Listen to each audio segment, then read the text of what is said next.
Con la mesa de diálogo herida de muerte, el gobierno venezolano y la oposición no le encuentran salida a la crisis. Vemos un informe. Tristeza es lo que me da. De mi país se acabó.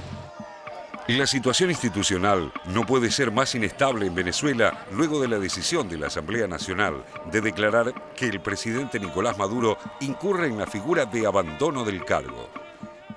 Nicolás Maduro abandonó al pueblo de Venezuela, abandonó la Constitución y por ende esta Asamblea Nacional tiene que declarar el día de hoy el abandono del cargo. Según la Constitución de ese país, esa figura es causal de destitución.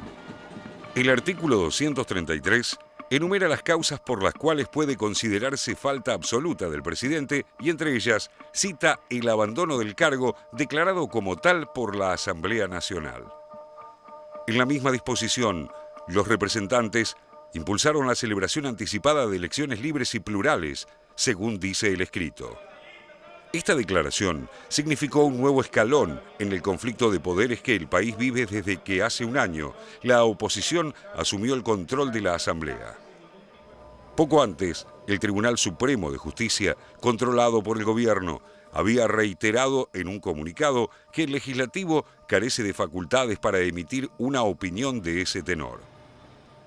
Hemos escuchado a algunos de los voceros que me han antecedido hablar de que el presidente no ha cumplido con esta tarea. Al contrario, cuando satanizan, criminalizan y estigmatizan las acciones implementadas por el presidente, ahí está implícito un reconocimiento de que el presidente está gobernando.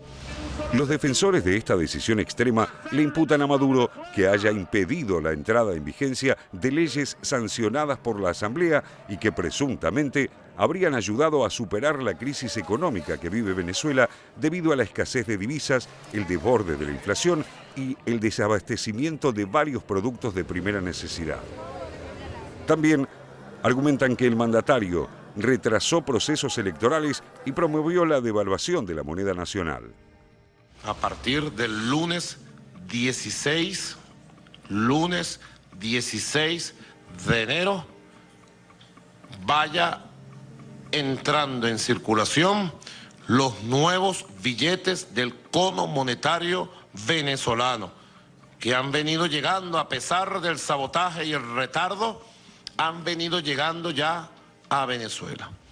En un cruce interminable de acusaciones, Maduro acusó a la mayoría opositora del Parlamento de aprobar un manifiesto golpista. En paralelo, el gobierno, a través de su control del Consejo Nacional Electoral, postergó hasta mediados de este año las elecciones de gobernadores que debieron realizarse en diciembre pasado.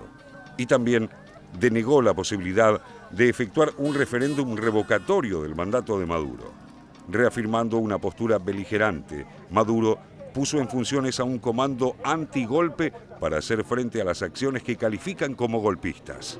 En tanto, para reafirmar su voluntad de destitución, varias fuerzas de la oposición convocaron nuevamente a marchas callejeras que se habían suspendido a del referéndum de un diálogo de paz auspiciado por la Iglesia y que se da virtualmente por fracasado.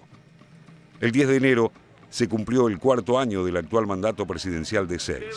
Según la Carta Magna, si la presidencia queda vacante dentro de los primeros 4 años, debe llamarse inmediatamente a elecciones. En cambio, si sucede en los 2 últimos, el periodo debe ser completado por el vicepresidente ejecutivo. He designado como vicepresidente ejecutivo de la República Bolivariana de Venezuela al compañero Tarek El Aissami. En este caso, quien acaba de ser designado, un chavista de fuerte compromiso ideológico con la revolución bolivariana como Tarek El Aissami. A ver, Jorge Elías, esta elección del vicepresidente tiene bastante que ver con las posibilidades de que Nicolás Maduro no llegue a terminar su gobierno, ¿no? Y también con un reacomodamiento dentro del gobierno. Tarek El Aissami es un chavista duro, del ala dura. Apenas asumió como vicepresidente, fue nombrado director o a cargo del Comando Nacional Antigolpe. Horas después hubo 4 detenciones de adversarios políticos. Y dentro de la interna de lo que es el chavismo hoy en Venezuela, el gran perdedor ha sido Diosdado Cabello.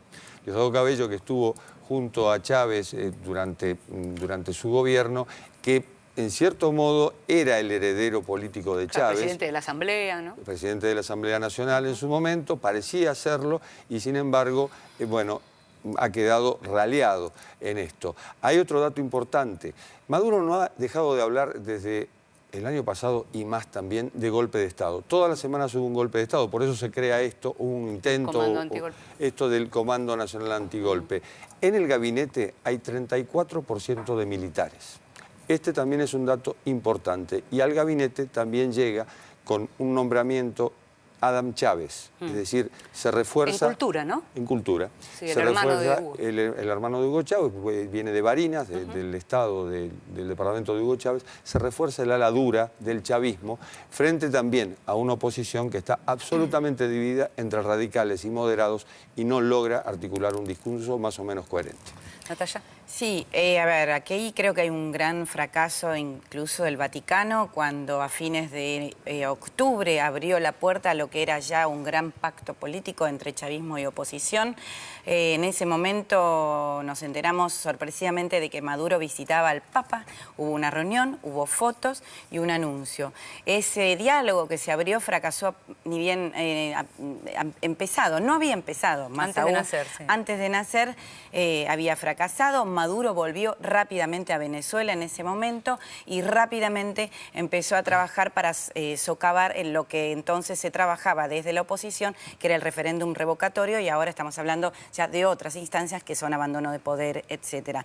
Yo creo que verdaderamente en Venezuela hay un conflicto de poderes en donde las partes tienen fuerzas casi similares. Si no, estaríamos hablando de otra cosa.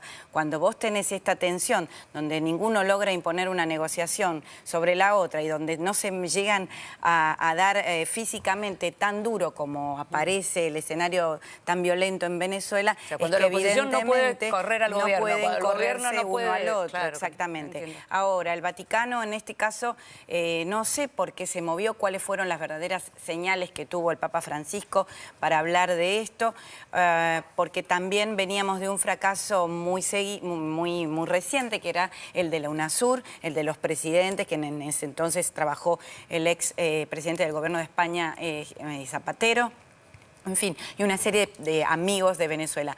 Igualmente, con todo, me parece muy interesante en este caso que pese al aislamiento, la dureza que han aplicado los países del Mercosur, Argentina, Brasil, Uruguay, Paraguay, en este caso de no permitirle a Venezuela avanzar o integrarse al Mercosur hasta tanto no esté completo su esquema normativo, pero también condenando su política de derechos humanos, la región y el mundo entero sigue considerando que los venezolanos tienen que arreglar la situación entre ellos y no desde afuera.